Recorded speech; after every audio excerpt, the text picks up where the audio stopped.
pretty morning.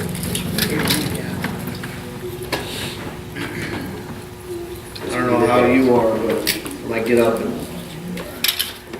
the sun's shining and it's warm out, it just puts me in a good mood. Yeah.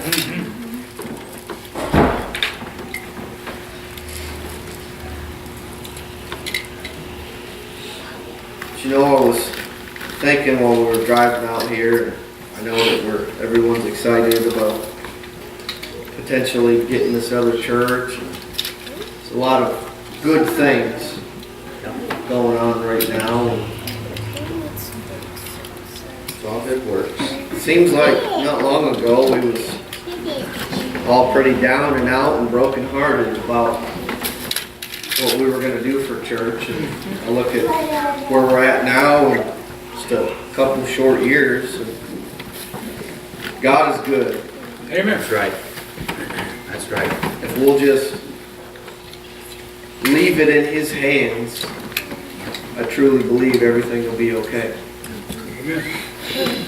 And His will be done, not ours. Because you know, it's like when I was writing that circular letter a few months back for our association. And Yeah.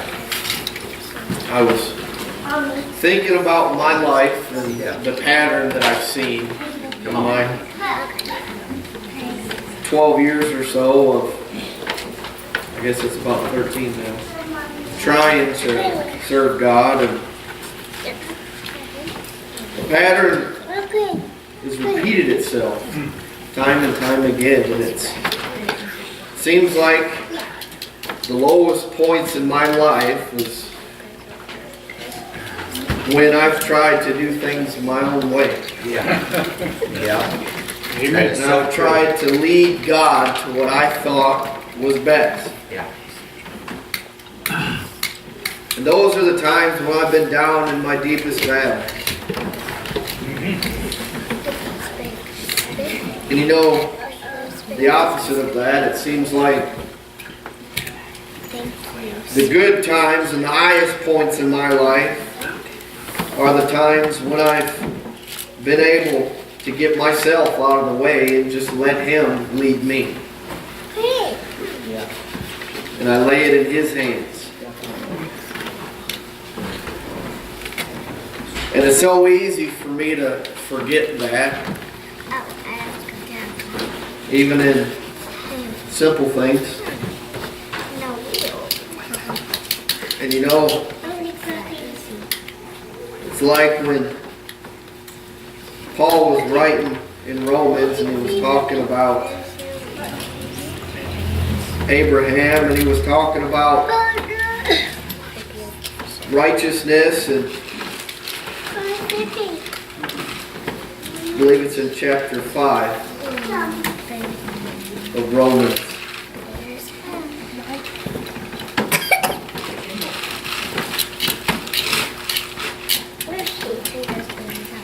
And he's recounting what Jesus had told him one time.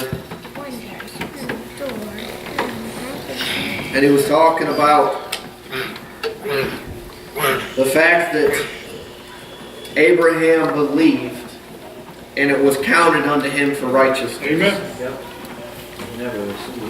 It wasn't with the great works that he did or how he tithed every Sunday or all the natural things that he did. It was simply the fact that Abraham believed and it was counted unto him for righteousness.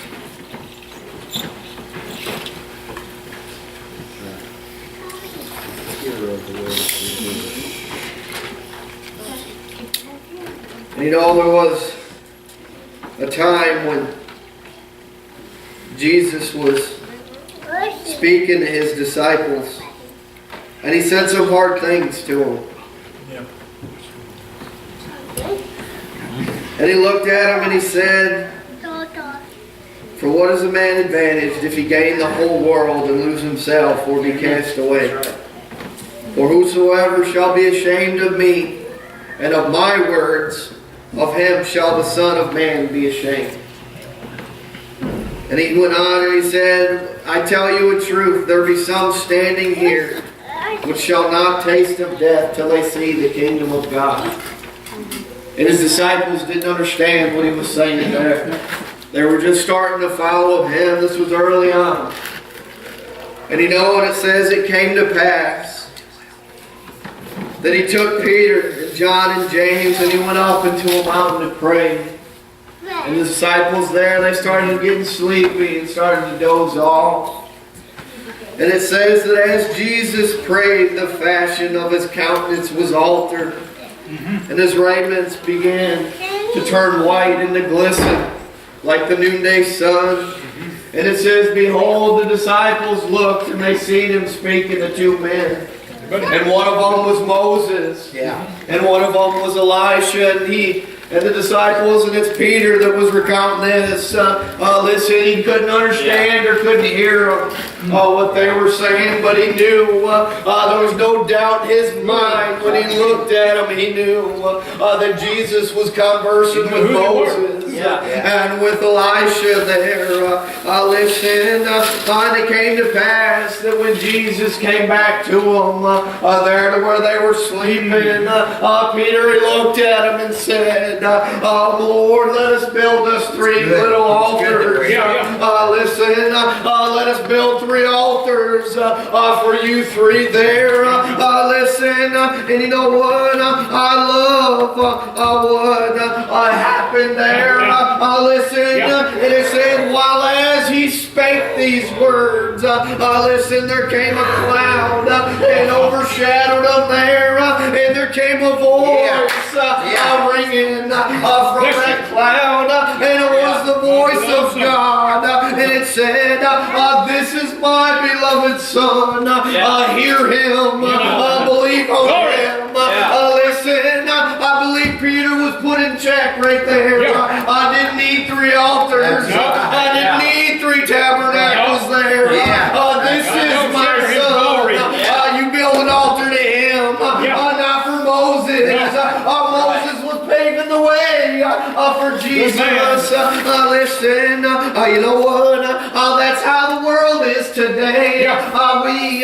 There's these preachers on TV that preach in front of thousands. Listen, and probably more profitable than any of these corporations. Listen, you know what? Their congregation, they build these men up. Listen, Joel Steen and all them. I'm not saying anything bad about them, but the people build them up. Listen, there's only one that we need to build an altar for, and that is Jesus Christ. Listen.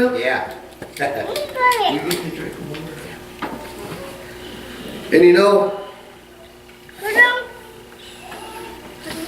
it went on. Even the Pharisees tried so hard to find fault with Jesus. Tried to convince people that he wasn't. Listen to what he said he was. Thank you. And you know, there was a lawyer one time who stood up when Jesus was talking to him there. And he was trying to find fault in him, trying to trip him up. And he looked at Jesus and he said, what do I have to do to inherit the kingdom that you're speaking of? Amen. And Jesus knew what was in his heart. He knew what he was trying to do. And he looked at him and says, what is written in the law? What do the scriptures say that you need to do? And you know what, that lawyer, he went back to Moses.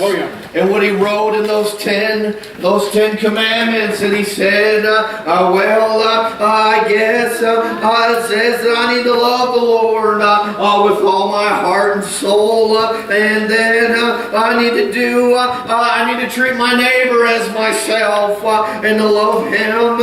And you know what? Jesus looked at him and said, "Thou hast answered rightly.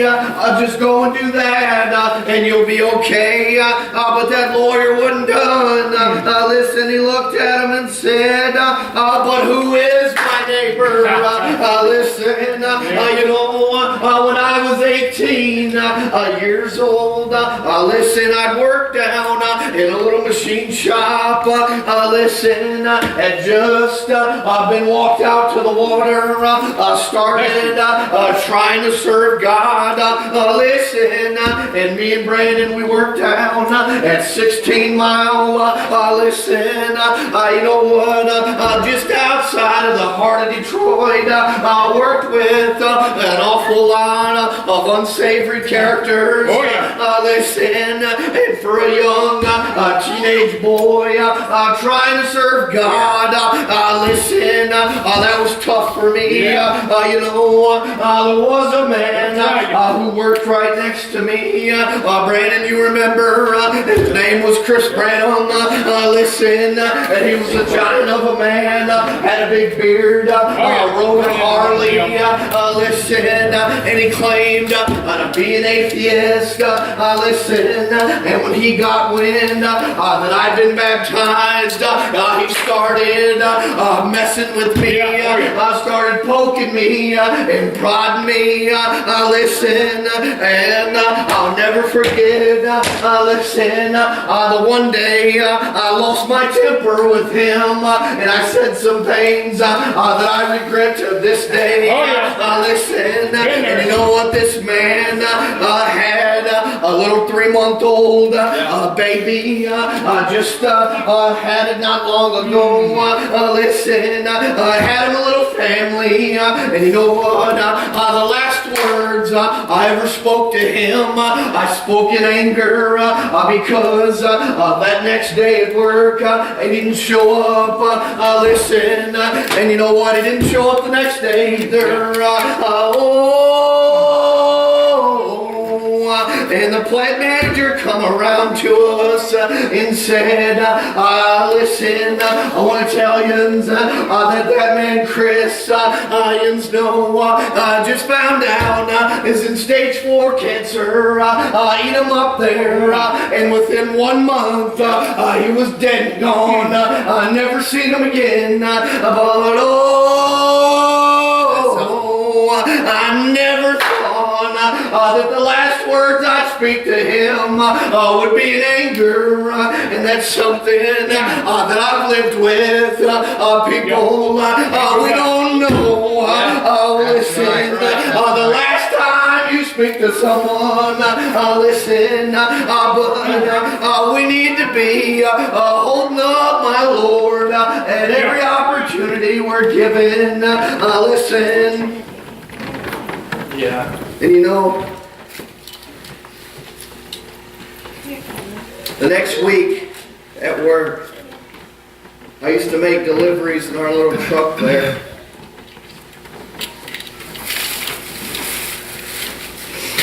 And I was driving down the road, and I was feeling awful low. Feeling like I had let the Lord down. I had let an opportunity That's right. slip by me. Learn those things. And I remember praying to God, telling him I'll never miss another opportunity. Yeah, be careful.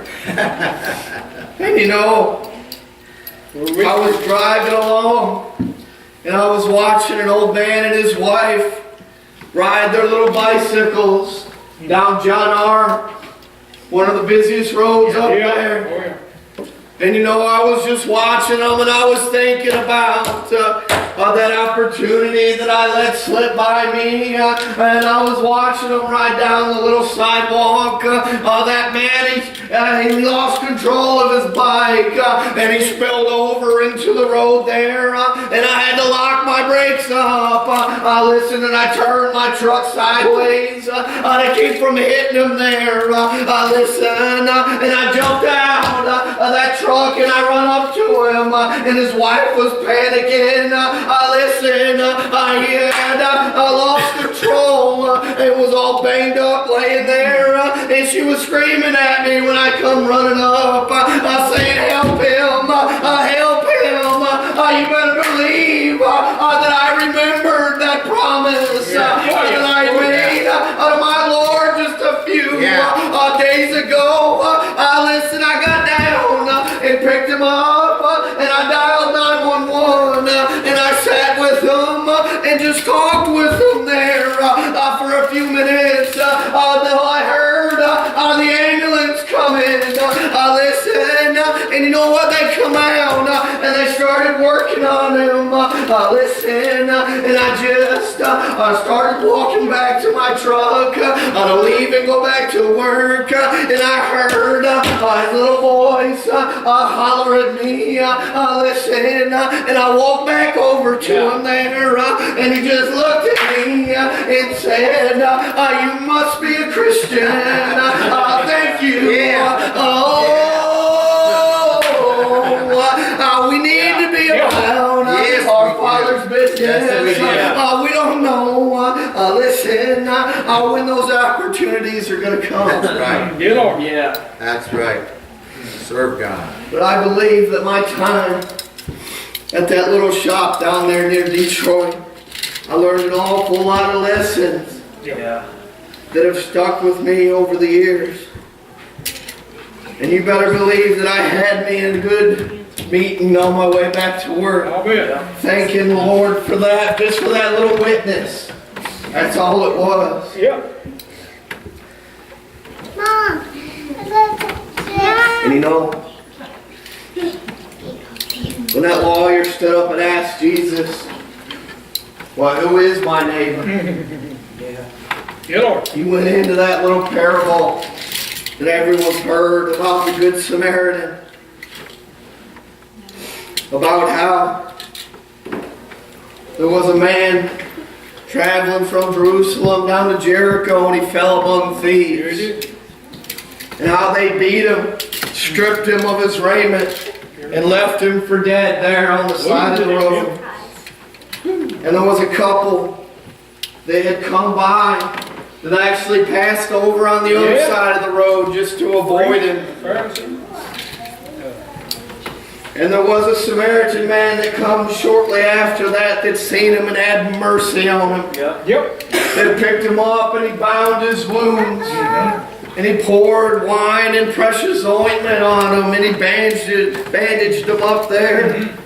And he took and he put him on his beast there, and he walked so the man could rest there. And when they got to a little inn, he took him inside, and he went to that little innkeeper, and he said, listen, he said, whatever this man needs, I'll take care of. Listen, and he took out some money and he gave to him, and he said, if this ain't enough, the next time I'll come, I'll bring more, and I'll settle up with you. Listen, and you know what? Jesus looked at him and said, which of these three was a neighbor of this man? And he stumped that lawyer, and he looked at him and said, well, I guess the one that had mercy on him. Listen, don't you know that my Lord, he took little sinner boys. Listen, he took my burdens, he took my wounds and my transgressions. Listen, and he bound them up. Listen, and he marched them up a hill. Listen, and he looked at him and said, hold this, not against them, because they know not what they do. Listen, and he let him stretch his arms out and pin him to that cross. Yeah, he did.